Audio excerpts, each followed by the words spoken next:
The ark returned to Israel. When the ark of the Lord had been in Philistine territory 7 months, the Philistines called for the priests and the diviners and said, "What shall we do with the ark of the Lord? Tell us how we should send it back to its place." They answered, "If you return the ark of the God of Israel, do not send it away empty, but by all means, send a guilt offering to him. Then you will be healed, and you will know why his hand has not been lifted from you." The Philistines asked, "What guilt offering should we send to him?" They replied, 5 gold tumors and 5 gold rats, according to the number of the Philistine rulers, because the same plague has struck both you and your rulers. Make models of the tumors and of the rats that are destroying the country, and pay honor to Israel's God. Perhaps he will lift his hand from you and your gods and your land. Why do you harden your hearts as the Egyptians and Pharaoh did?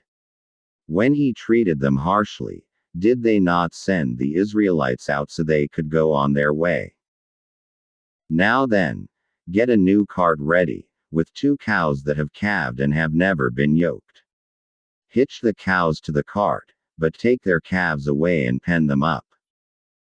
Take the ark of the Lord and put it on the cart, and in a chest beside it, put the gold objects you are sending back to him as a guilt offering. Send it on its way, but keep watching it. If it goes up to its own territory, toward Beth Shemesh, then the Lord has brought this great disaster on us. But if it does not, then we will know that it was not his hand that struck us and that it happened to us by chance." So they did this. They took 2 such cows and hitched them to the cart and penned up their calves. They placed the ark of the Lord on the cart and along with it the chest containing the gold rats and the models of the tumors. Then the cows went straight up toward Beth Shemesh, keeping on the road and lowing all the way. They did not turn to the right or to the left. The rulers of the Philistines followed them as far as the border of Beth Shemesh.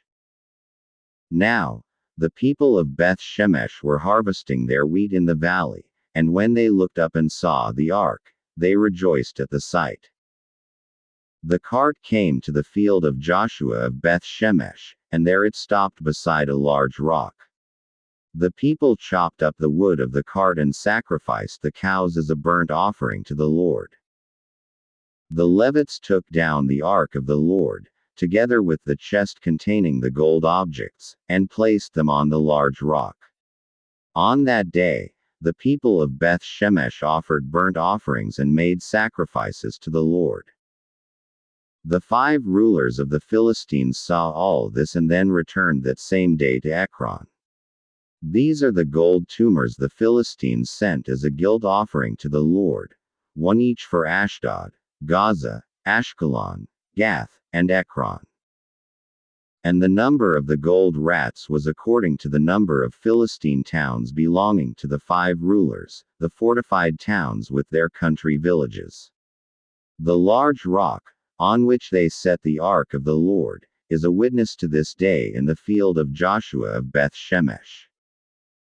But God struck down some of the men of Beth Shemesh, putting 70 of them to death, because they had looked into the ark of the Lord.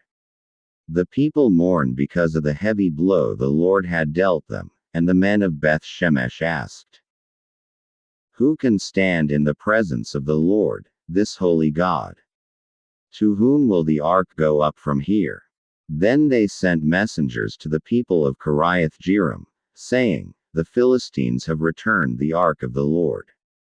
Come down and take it up to your place." So the men of Kiriath Jearim came and took up the ark of the Lord. They took it to Abinadab's house on the hill and consecrated Eleazar, his son, to guard the ark of the Lord.